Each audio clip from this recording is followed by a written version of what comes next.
This section of the course is about step 5, competence assurance. The objective of this step is to ensure that the people that are doing work under the ISMS are not only competent, but also fully aware of the importance of information security. Now, information security is not just a concern for IT departments or security professionals. It's a collective responsibility that applies to everybody in an organization.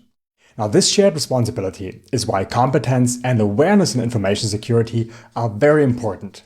Every employee from the executive suite to the front lines must be equipped with the knowledge and skills to protect the organization's assets.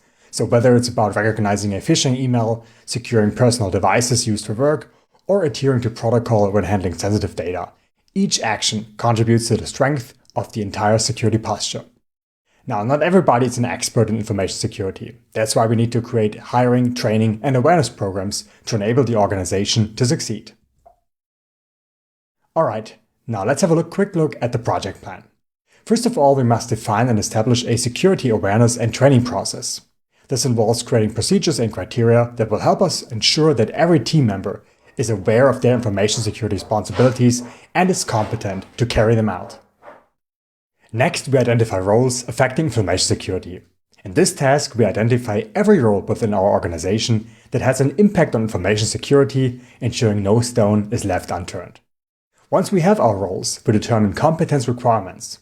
This involves outlining the skills, knowledge, and experience necessary for each role identified in a previous step. Now, after setting our standards, we assess current competence levels. So here we measure the current competencies of our staff against the requirements we've established to identify gaps. Then, with our gaps identified, we plan education and training programs tailored to meet the specific needs highlighted by our assessment. This ensures that all members of staff are equipped to meet our high standards of information security. We then move on to implement training and education. This is where our plans become action, by providing our staff with the knowledge and skills that they need.